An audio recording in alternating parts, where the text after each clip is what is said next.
c'était le début un peu de la grosse explosion d'Internet et on se dit, on va produire pour Internet. On gagne le Webby Award du meilleur documentaire. Ouais. Donc l'année d'avant, c'est David Lynch et l'année d'après, c'est les petits Français avec Paris, France 3, Île-de-France, tu vois, qui déboulent à New York.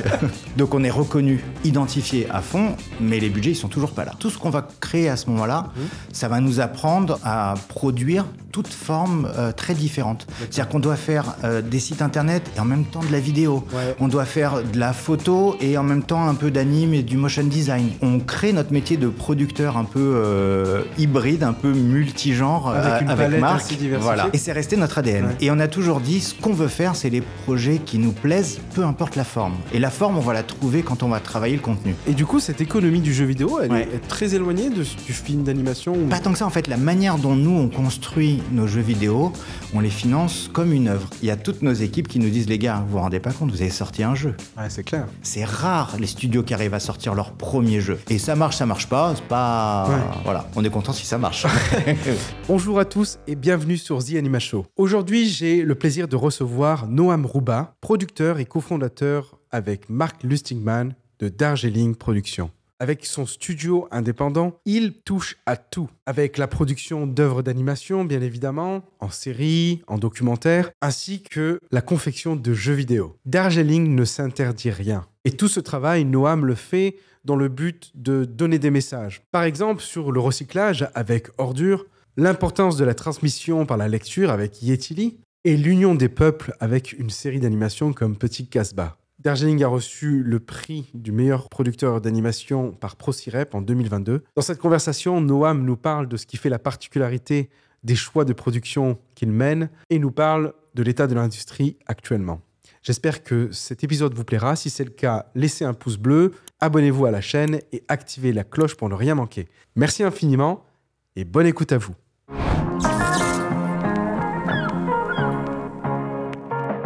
Noam, bienvenue sur The Anima Show. Merci. Est-ce qu'il y avait dans cette stratégie finalement d'adresser plusieurs formats d'animation, et pas que d'ailleurs, une volonté pour Darjeeling d'être pérenne sur le temps ? Alors au début, pas exactement. Si tu veux que je te raconte un peu l'histoire de Darjeeling. Ouais, je veux bien, ouais. On a fondé Darjeeling avec mon premier associé Mark Lustigman en 2009. Ouais. Et en fait, à cette époque-là, donc moi, je venais de l'audiovisuel, j'avais fait beaucoup de documentaires, j'en avais un petit peu marre de la télé. Et lui a plutôt une approche pub, donc il sortait de chez MK2, où il avait... les OP spéciales de MK2. Voilà, il dirigeait les OP spéciales chez MK2.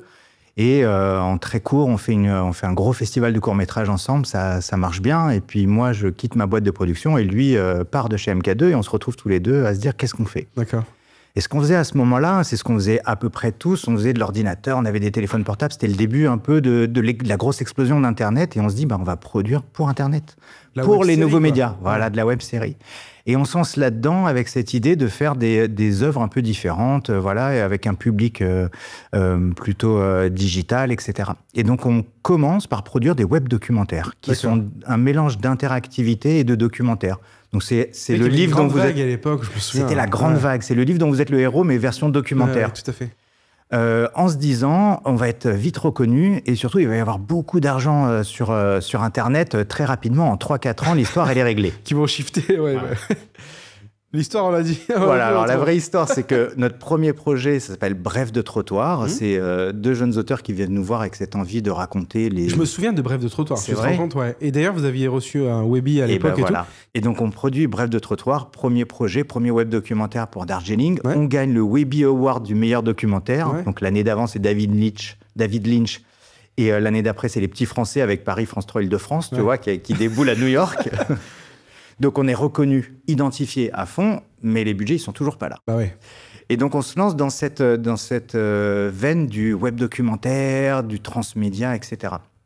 Et en fait, tout ce qu'on va créer à ce moment-là, ça va nous apprendre à produire toutes formes très différentes. C'est-à-dire qu'on doit faire des sites internet et en même temps de la vidéo. Ouais. On doit faire de la photo et en même temps un peu d'anime et du motion design. Et donc, on crée notre métier de producteur un peu hybride, un peu multigenre. Avec une palette Marc. assez diversifiée, Voilà. quoi.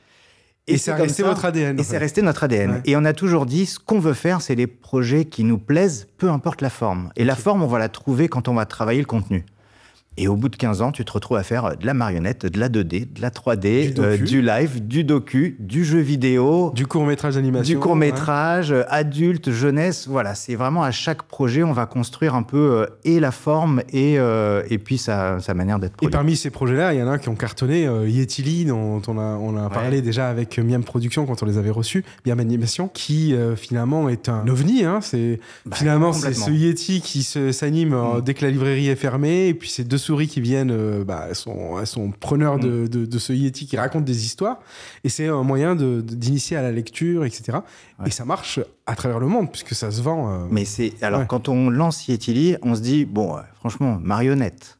Ça vous est venu d'où, en fait, cette idée? Alors, l'idée d'Yetili, elle vient d'une autrice, Séverine Lebrun, qui est aujourd'hui productrice chez Darjeeling, qui a intégré pleinement la société et qui s'occupe de la jeunesse avec moi. Et donc, elle vient avec ce projet et cette envie de redonner goût à la lecture et en fait de montrer des livres à l'écran.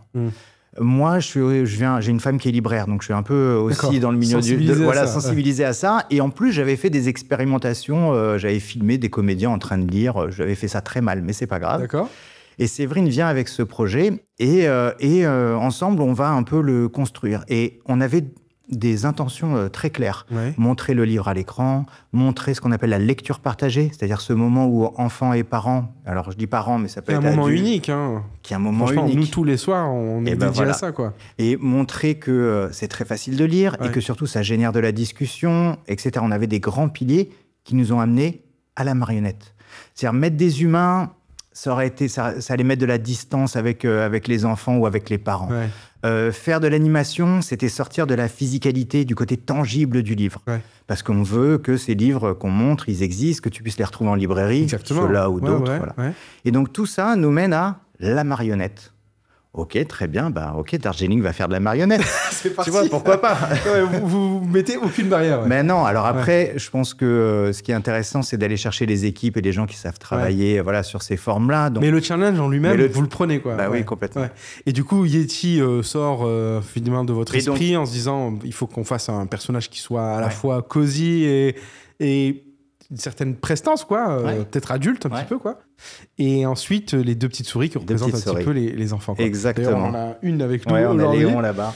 J'imaginais pas que c'était aussi grand, une marionnette, en fait. Hein. Eh bien, ça, c'est une marionnette à main. Donc, on rentre l'intégralité de la main et les marionnettistes actionnent la bouche et tout le visage avec leurs mains. Et puis, Yetili, il est un peu plus grand. Il fait 1m80. Ouais. Ça se manipule à deux. Il y a quelqu'un dedans. Et il y a une autre personne qui va faire juste la bouche. Ça, c'est une aventure, la marionnette. C'est génial. Et donc, tout ça se tourne en studio Tout ça se tourne en studio, en région parisienne. Et puis... Bon, en tout cas, c'est un succès. 6 saisons, je crois, bientôt. Ouais, on est à 6 saisons, 300 épisodes. Mais c'est vrai que sur le papier... La marionnette qui lit des livres dans une librairie, t'achètes pas, tu vois. Ouais. Je pense pas qu'il y a un producteur d'anime. Il fallait défendre à fond, quoi. Alors, fallait pas tant le défendre auprès de France Télévisions parce qu'ils étaient convaincus de l'utilité d'un programme comme ça. Mais après, il faut faire les choses bien pour que ça ait le potentiel d'aller toucher d'autres enfants.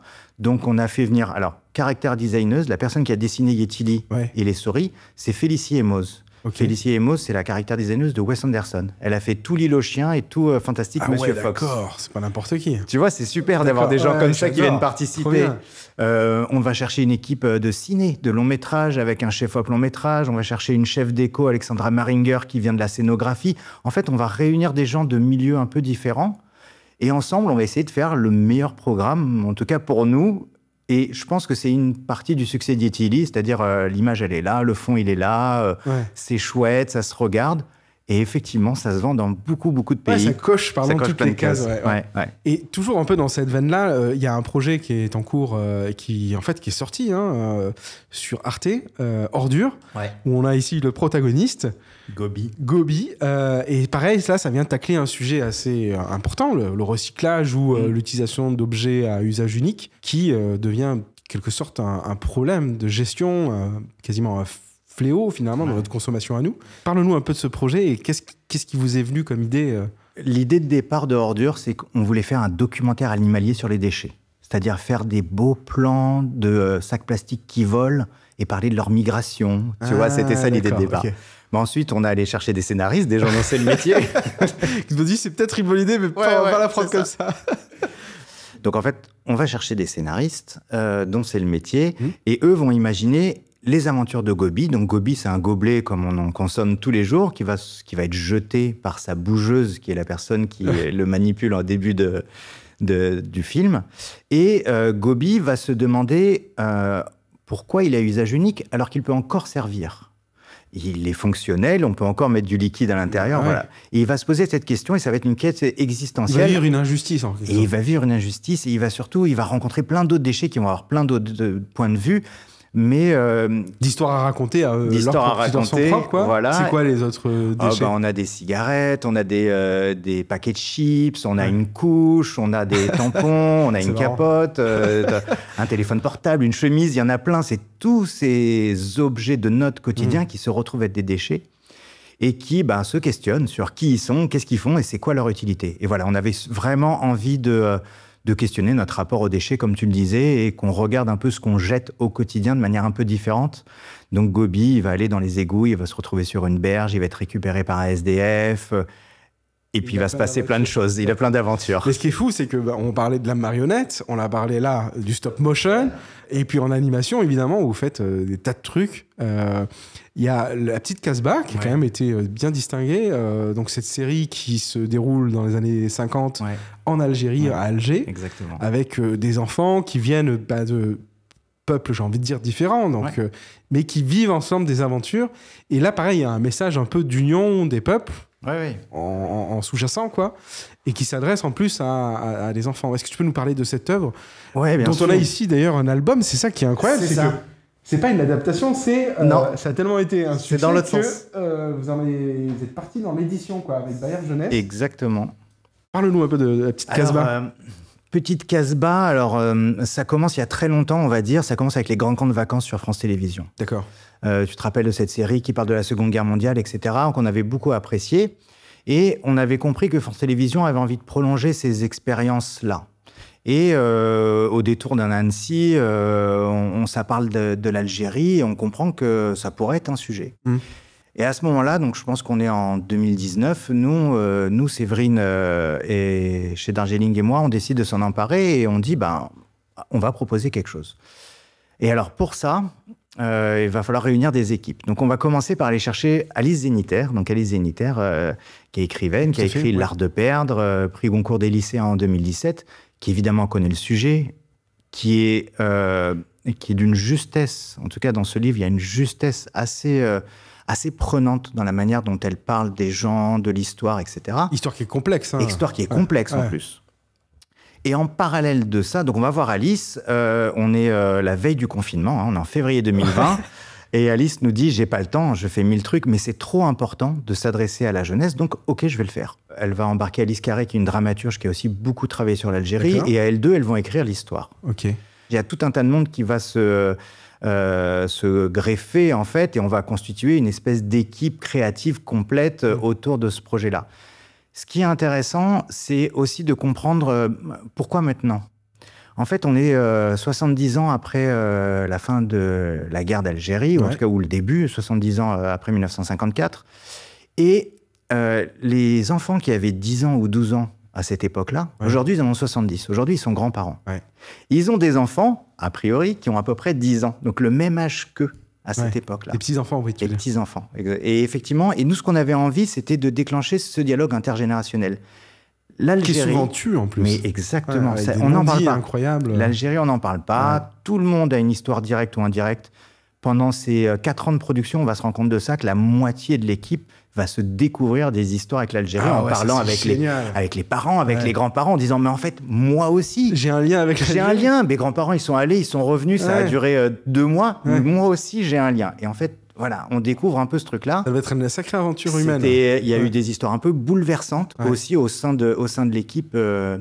Donc, incroyable. Et donc, on avait cette envie-là de libérer un peu la parole, de débloquer un dialogue entre petits-enfants et grands-parents qui se mettent à raconter. C'est valable pour l'Algérie, mais c'est valable pour tout le monde. Parler de son histoire, savoir d'où on vient, les origines, c'est indispensable pour comprendre le monde d'aujourd'hui et puis avancer. Et donc, Alice Zéniter et Alice Carré nous écrivent une histoire. On avait envie qu'elle soit auteure d'enfants. On avait envie que les personnages soient de différentes communautés pour non pas raconter un fantasme, mais une réalité. c'est qu'à cette époque-là, ils vivaient ensemble. Tous ensemble, bien sûr. Tous ensemble. Ouais.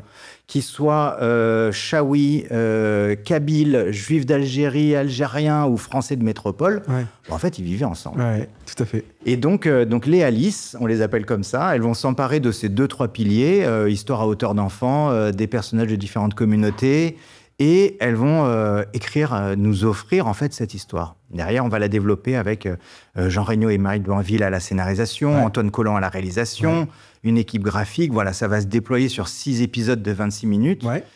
Et, qui a été diffusé du coup sur France Qui a été diffusé en octobre 24 sur France Télévisions. Et au coup ensuite, Et au coup. Et c'est un énorme succès, mais c'est... Alors, toute proportion gardée en fonction du volume, etc. Mais là où c'est intéressant, c'est que c'est un succès familial. Ouais. C'est-à-dire que les parents vont regarder avec leurs enfants. Ouais, et les grands-parents... C'est du co-viewing. Les grands-parents vont regarder avec leurs enfants. Et on a des récits de gens qui nous ont dit j'ai regardé avec ma famille et pour la première fois, ma tante, ma grand-mère a commencé à parler de l'Algérie. Wow. Ça vraiment là, il en fallait la mission. Il en fallait juste une personne. On l'a eu. Et donc on dit c'est bon. Et puis, parallèlement à ça, avec France Télévisions, on fait beaucoup de rencontres scolaires, on voyage. J'étais à Marseille il y a 2 semaines, évidemment à Annecy, on va aller un peu partout en France.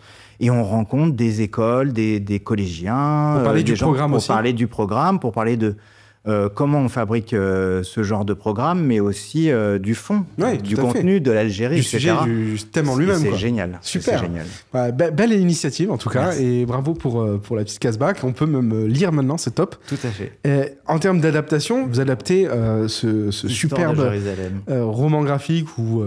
comment on peut dire, j'appelle ça de la BD historique. Ouais, BD historique.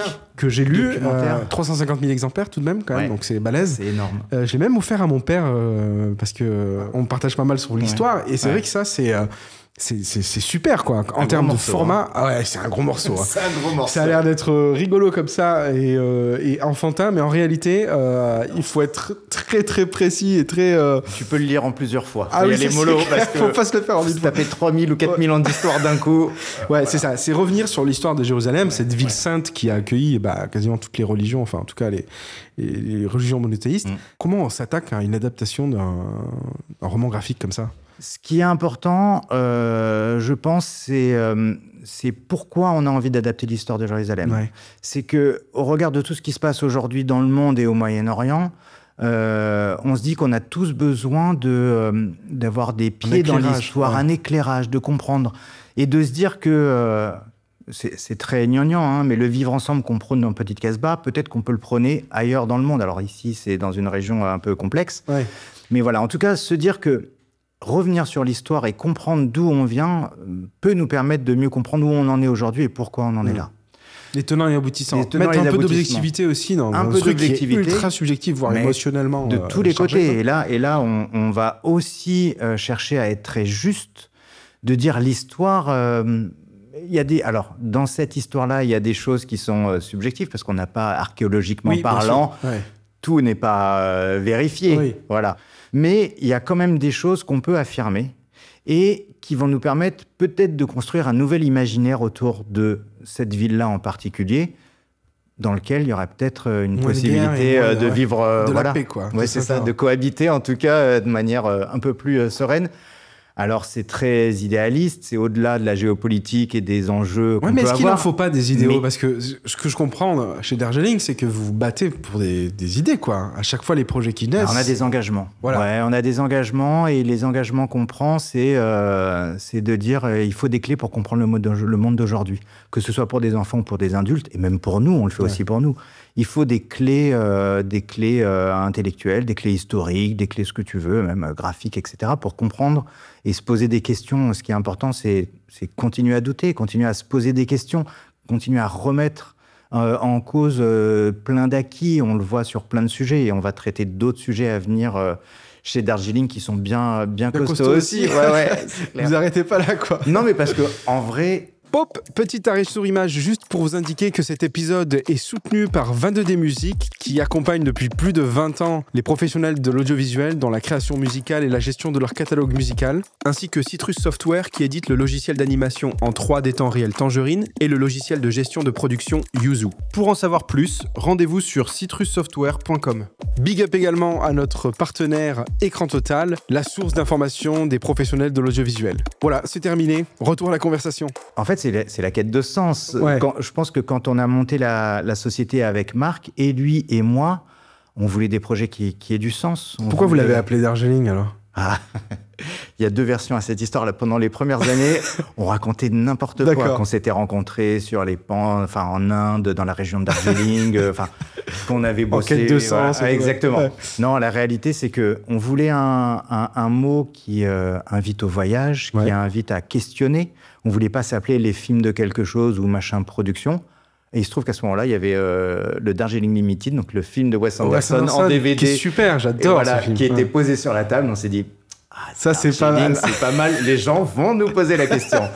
Donc on a beaucoup utilisé cet artifice pendant très longtemps. Aujourd'hui, voilà, on raconte la vraie histoire. Il y avait le DVD. Ouais, mais il est super ce film. C'est vraiment une invitation au voyage pour le coup, extraordinaire. Et c'est vrai que ce nom de boîte évoque cette invitation au voyage. Ou la lingerie. Et on le voit d'ailleurs. Oui, parce que c'est vrai qu'il y a une boîte de lingerie. C'est Maxence et Léo qui m'ont dit que ça existait. D'ailleurs, je sais pas pourquoi vous êtes aussi bien renseignés, mais bon. On reçoit beaucoup de lettres, beaucoup d'annonces et de lettres concernant les derniers soutiens-gorge ou la dernière campagne de pub. Etc. Mais c'est pas nous. Assez drôle. Ouais. Il y a un autre format que vous explorez, sur lequel vous êtes producteur et assez assidu, c'est le jeu vidéo, étonnamment. Bon, je suis pas étonné parce que vous avez touché à tout, entre les marionnettes, le stop motion, l'animation, le documentaire, le web documentaire aussi. Vous faites aussi des jeux vidéo. Tu peux me parler un peu de pourquoi les jeux vidéo existent chez Darjeeling et finalement c'est quoi les prises de parti que vous faites ? Tout part d'un projet. C'était en 2009 ou 2010. Au tout début, on s'associait avec Radio Nova, qui avait une entité de production, Nova Productions, et on voulait faire un film sur Philippe K. Dick. Philippe K. Dick est un auteur de science-fiction américain qui a écrit entre les années 50 et 80, énorme. Ouais. Tous les blockbusters américains qu'on connaît sont inspirés de K. Dick, si c'est pas adapté directement. Et nous, on voulait rendre hommage à cet auteur. Voilà. Donc, il y a un 52 minutes classique. Et comme c'est l'époque du web documentaire du transmédia, on va se dire, on va faire quelque chose sur Internet. Interactif, quoi. Un truc interactif. Et on réunit une petite équipe de gens spécialistes de CADIC, de l'interactivité, tout ça. Et puis on réfléchit pendant des semaines et des semaines. Et on avait envie de porter trois choses. Les messages de CADIC, qu'est-ce que la réalité, qu'est-ce qu'un être humain, et on vit dans des mondes emboîtés. Et au bout d'un moment, il y a une des personnes qu'on avait assis à la table avec nous, qui s'appelle Brice Roy, qui est un philosophe, mais en fait qui est aussi game designer, qui nous dit, les gars, arrêtez de tourner autour du pot, vous voulez faire un jeu vidéo. Et il vous révèle à vous ? Oui, il nous révèle.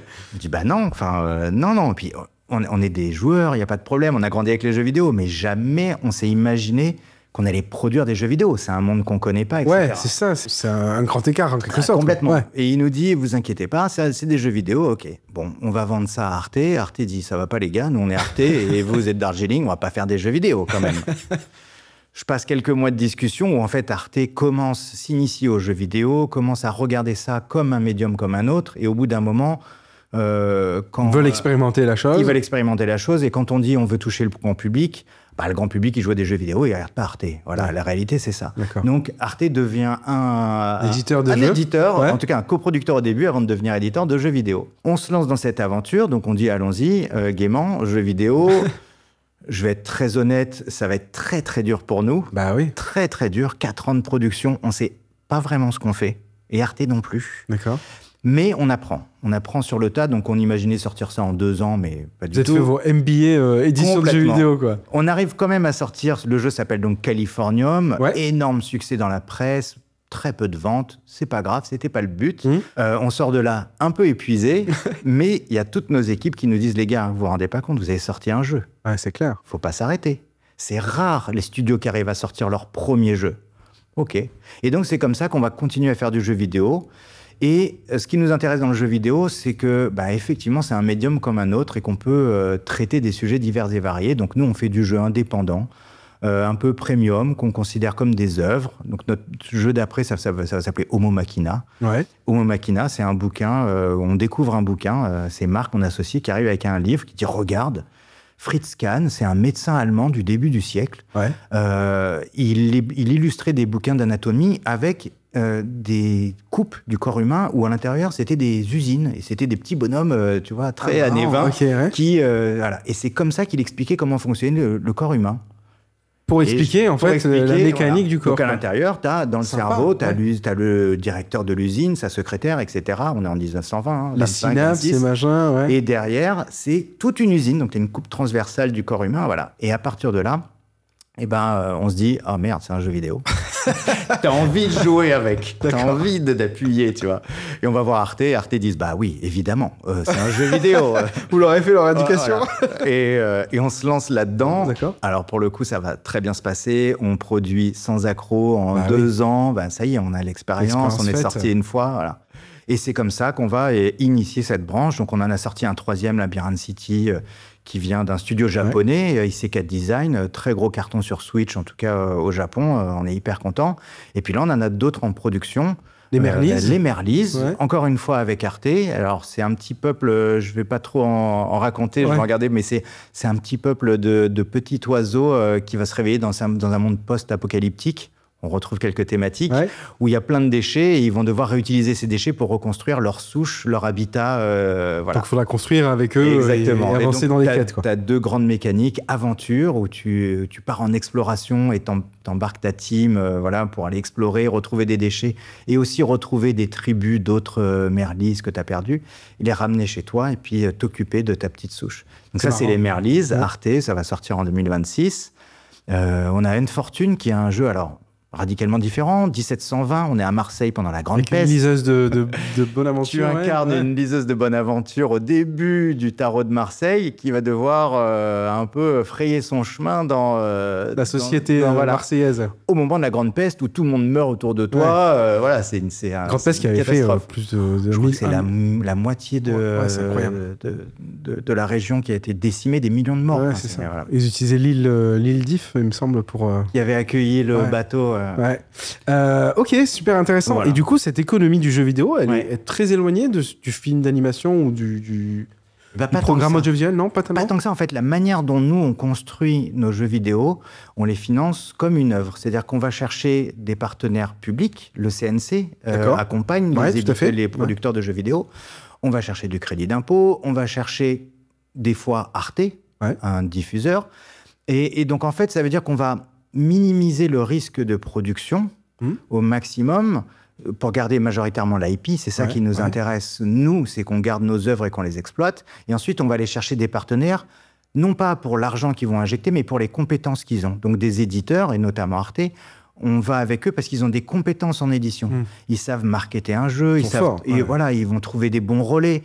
Alors, il y a des territoires où on va s'associer avec d'autres gens. L'Asie, c'est un territoire particulier. L'Amérique du Nord aussi. Donc, nous, on a construit nos jeux comme on construit un documentaire, etc. Et c'est ce qui nous a permis d'évoluer tranquillement, parce que nos jeux sont très modestes. Les premiers jeux, ils sont modestes. Le premier jeu, Californium, c'est 200 000 € de budget. C'est ridicule. Là, on est à 1,6 million et on a des projets à 2 millions. Ça commence à monter, mais on prend notre temps. Et on reste indépendant dans le sens où on se libère des contraintes financières. Quand tu fais un jeu vidéo, et que tu investis 1, 2 ou 3 millions, il faut que ça marche, parce que sinon tu les perds. Voilà. Il faut que ça vende après. Voilà. Donc, tu mets l'équivalent en marketing, donc tu as la pression des investisseurs, donc tu vas te raccorder à des mécaniques de jeu. Voilà. Nous, on va essayer de minimiser cette pression pour être le plus créatif possible, rester au plus proche de ce que les auteurs ont envie de développer, et puis créer la surprise, aller sur des endroits où il n'y a pas trop de concurrence, donc imaginer des positionnements un peu différents. Il faut être créatif et malin, quoi. On préfère être créatif que penser des produits. On préfère penser des œuvres. Et donc, pour l'instant, nos jeux vidéo, c'est des œuvres. Et ça marche pas, c'est pas... Voilà, on est content si ça marche. Je perçois chez toi, parce que tu es fondateur de la boîte, un goût prononcé pour le storytelling. Ça te vient d'où et c'est quoi, en fait? Je sais pas. C'est une bonne question. Je pense qu'aujourd'hui, alors je vais le dire avec 15 ans de recul de boîte, mais J'ai l'impression que c'est des questions un peu existentielles fondamentales. C'est-à-dire l'homme de tout temps a eu besoin de se raconter des histoires, clairement. De s'inventer le récit de la création du monde, de s'inventer des origines, de s'inventer... Un imaginaire pour demain. Exactement. Ouais. Et je pense que c'est vraiment un des constituants de l'être humain que d'avoir besoin de récits pour comprendre, se divertir. C'est tout à fait complètement, on en a besoin, on en consomme beaucoup. Donc, donner du sens. Donner du sens, se faire réfléchir, questionner, voilà. Donc c'est peut-être de là, voilà. C'était pas... moi, j'ai jamais pensé faire de la production, j'avais fait des études de biologie, donc tu vois, rien à voir. Je suis rentré dedans par hasard. Ah oui. C'était quoi qui t'a fait rentrer dedans? Quelle porte? Un producteur qui m'a dit t'es à la fac, tu veux pas gagner un peu d'argent, viens faire runner sur un tournage. Je dis ouais, ok. Et je suis arrivé sur un tournage. De live action à l'époque, oui, parce que tu étais cadreur et tout. Ouais, voilà. Je suis arrivé, mon premier boulot, c'était vraiment runner, le mec qui court. Donc, il est 2h du matin, on a besoin de 2 bouteilles de vodka, démerde-toi. D'accord. Et donc voilà, je devais courir à droite à gauche. Et puis après, il m'a dit bon, bah, le tournage s'est passé. Dans un mois, on part faire des captations de concerts. Tu veux venir? Je dis ouais, ok.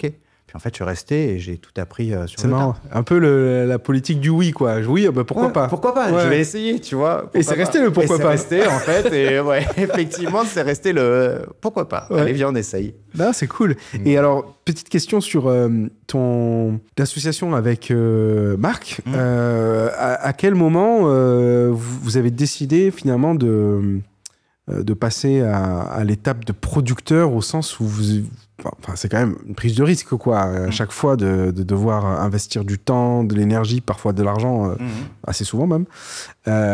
C'est une volonté d'être indépendant, d'être aussi propriétaire d'œuvres. Qu'est-ce qui vous motivait initialement? Ce qui nous a motivés à la base, c'est valable pour nous deux, même avec des contextes différents, c'est d'être maître de ce sur quoi on travaille, en fait. Ouais. C'est-à-dire de choisir les histoires qu'on a envie de raconter. On sait que c'est un investissement. Donc si je le fais pour les autres et qu'en plus c'est mal fait et que c'est mal considéré, c'est ce qui s'est un peu passé de mon côté, je ne vais pas avoir envie de continuer. Donc la seule manière de poursuivre ça et de capitaliser sur nos expériences respectives, c'était de devenir nos propres patrons et de choisir les projets qu'on a envie de porter. Ouais. T'imagines, c'est lourd de porter un projet, de se battre, d'aller le financer. Donc, bah, autant que ce soit pour nous, en fait. C'est clair. Ouais. Donc voilà, c'était vraiment l'envie des deux côtés. L'indépendance et la liberté à un prix. Et la liberté, voilà, la liberté éditoriale et de dire, bah, si je choisis ce projet-là, je vais y aller parce que moi, ça m'excite. Voilà. C'est quoi ton regard sur l'évolution de l'industrie qui aujourd'hui, a vraiment un petit peu de plomb dans l'aile, et sur l'émergence aussi des nouvelles technologies, tout ce que ça a créé comme questionnement, parfois de la peur, parfois... de l'envie de modifier un peu la mécanique aussi. Enfin, il y a plein de réactions différentes face à tout ça. Ouais. Qu'est-ce que toi, tu décryptes ou qu'est-ce que tu perçois? C'est un moment un peu étrange dans le monde de l'animation parce qu'on a toutes les clés pour... je pense qu'on est vraiment dans les leaders de l'animation et en même temps, tu as une industrie qui va pas bien et qui s'effondre petit à petit. Moi, les pourquoi, les comment, y en a plein qui l'expliqueront mieux que moi. Moi, ce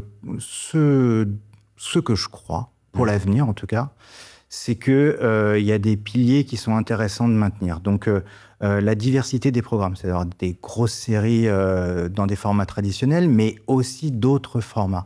Ça, pour moi, c'est un des points forts de l'industrie française, en tout cas de l'animation française, c'est d'avoir ce panel en fait, de propositions et d'être capable de faire des œuvres de 6x26, des 52x11, des unitaires de... Voilà, cette diversité, elle est géniale. Il y a un autre pilier dans lequel je crois, c'est les synergies, la coopération, donc la coopération et les coproductions, la coopération entre sociétés françaises, mais aussi européennes. Je trouve que... Et là, je fais le parallèle avec ce qui se passe sur plein d'autres sujets. Pour moi, l'Europe doit être une réponse. Et dans notre secteur audiovisuel, l'Europe doit être une réponse. Ça veut dire peut-être accompagner un peu plus les coproductions européennes. La rencontre aussi entre les sociétés. Bien sûr. La rencontre, la circulation des projets, des auteurs, des financements. Enfin, voilà. Il faut que la régulation aide à ça, en quelque sorte. Et la régulation, elle doit aider à ça. Elle doit aider dans le sens où elle peut harmoniser les phases de production entre les différents pays. Elle peut rééquilibrer peut-être des avantages ou des désavantages que certains ont et d'autres n'ont pas. Donc voilà, effectivement. Mais pour ça demande une vision un peu politique, un peu à long terme. Et je pense qu'on en a vraiment besoin. Et après, le troisième point, pour moi, sur lequel on doit s'appuyer, c'est un peu la flexibilité et la souplesse à tous les niveaux. C'est vrai que nous, on a cette chance d'être un peu flexible, de pas être un studio, de pas dépendre de pas avoir trop d'énergie. Voilà. Et d'avoir une diversité dans nos productions qui fait que ça peut équilibrer certains secteurs. Quand je sors des jeux vidéo, je sais que je peux souffler sur d'autres, parce que ça prend le relais, etc. Et je pense qu'on a besoin de cette souplesse aussi dans nos institutions, qui franchement font un travail assez impressionnant d'accompagnement des sociétés et des œuvres. Et on doit continuer à trouver ces petits points où cette souplesse, elle va permettre d'encaisser un peu les bumps de l'international, du monde, voilà. Donc c'est un peu ça. C'est assez optimiste finalement, en disant que... franchement, il fait flipper le monde d'aujourd'hui, mais il va falloir essayer d'être optimiste. Non, c'est clair. Je sais pas si je suis... Enfin, en tout cas, je vois une voie possible pour s'en sortir, en tout cas pour... Okay. Après, sur les nouvelles technologies, c'est un peu pareil. Philippe Cadic, on en revient, et il disait la technologie, elle n'est pas bien ou pas bien. C'est ce que nous, on en fait. Qui est important. Qui va définir un peu... les enjeux. Et aujourd'hui, les enjeux de la technologie, ils sont énormes. Ils sont écologiques, ils sont sociaux parce que ça va prendre de la place, ils sont industriels, ils sont partout. Moi, je suis assez flippé de ce qui se passe entre les réseaux sociaux et l'IA qui rentre dedans, qui n'a rien d'intelligent, qui est somme toute très artificiel, mais j'ai peur des conséquences pour la pensée humaine. Notamment de manière des jeunes globale, générations. et des jeunes générations. Et je trouve que nous, acteurs de la culture en général, on a un petit enjeu ici. D'éveiller les consciences là-dessus. Ouais, et puis de proposer autre chose aussi. De proposer des œuvres littéraires, des œuvres graphiques, des œuvres d'animation, des œuvres de jeux vidéo. Une des dernières études montre que, oui, le temps d'écran chez les jeunes, il a augmenté, mais au profit des réseaux sociaux. Pas des jeux vidéo, pas de la télé, pas des streamers. C'est ça qui t'inquiète, en fait. C'est plus ça qui m'inquiète. Et après, l'intelligence artificielle, elle arrive, elle est déjà là, elle est déjà partout, elle va changer un peu nos manières de production. Nous, il faut qu'on soit vigilants sur l'humain, sur les gens. Et puis, il y a tellement d'enjeux de formation, qui sont liés à ça, que c'est là où, pareil, le regroupement a un intérêt, le regroupement des cerveaux, le regroupement des compétences, travailler à une régulation, à une législation. C'est pas pour faire chier, c'est juste pour dire il faut ralentir un petit peu, histoire de se poser les bonnes questions et d'avoir les bonnes réponses derrière. C'est pas pour empêcher des gens d'avancer. C'est pour les protéger de la régression, plutôt. Ce serait ton message, quoi. Peut-être. Non, mais c'est important. C'est important justement de s'impliquer, en fait, même à titre professionnel, c'est-à-dire patron de ta boîte, mais aussi du secteur de l'animation et aussi, par extension, de la culture. Donc, ça a tout à fait sa légitimité. Et il y a d'ailleurs des organes qui sont faits pour ça, et heureusement qu'ils existent, quoi. Est-ce que tu as des conseils à donner à cette jeunesse qui arrive sur cette industrie pour continuer tout de même à se former, à aller de l'avant, à se proposer des projets ou rejoindre des projets de plus petite taille, etc. Est-ce que tu as un conseil à donner ? Moi, je dirais que pour ceux qui arrivent, c'est de garder une curiosité d'abord. Une curiosité, je pense que c'est important. J'aime bien, moi, on regarde rarement les CV chez nous, à part quand il y a besoin de compétences. Mais c'est surtout cette curiosité, est-ce que tu es intéressé par telle chose ou pas ? Est-ce que tu te développes des passions ? Tu t'épanouis, voilà. Ouais. C'est la question de la curiosité, de l'épanouissement. Donc moi, je dirais, tant que vous trouvez de l'épanouissement dans ce que vous faites, c'est bon signe. D'accord. C'est un des bons chemins. C'est très joli de dire ça. La réalité, c'est que après, il faut les trouver. Voilà. Il faut trouver des... je pense aussi que il y a toute une génération qui arrive et qui est déjà là et qui va de moins en moins accepter pas mal de choses. On parle de la quête de sens, et je pense qu'ils vont être très excités de travailler sur certains projets, peut-être moins sur d'autres. Ouais. Voilà, après, la réalité, c'est qu'il faut bouffer, qu'on a tous... Bien sûr, ça reste un travail, mais j'ai envie de leur dire peut-être ça, d'essayer de garder cette ligne pleine d'espoir et de dire allez-y, essayez, tentez, créez, dans les choses que vous aimez, proposez. Ouais. Voilà. On doit tous être acteurs et on travaille ensemble pour des œuvres. Ils ne travaillent pas pour des producteurs, ils travaillent avec. Voilà, et je pense que cet état d'esprit, c'est peut-être ce qui va nous permettre d'avancer et d'en sortir un peu grandi. Bon, ben, le message est passé. Il y a beaucoup de messages dans cette conversation, mais c'est top. Okay. Écoute, Noam, merci infiniment d'être venu sur le podcast. Avec grand plaisir. Parler de Darjeeling, de tout votre panel de production tout à fait incroyable, que ce soit sur les formats, les sujets, tout ça avec une passion. Donc, merci infiniment d'être venu. Avec plaisir, merci à toi, c'était super.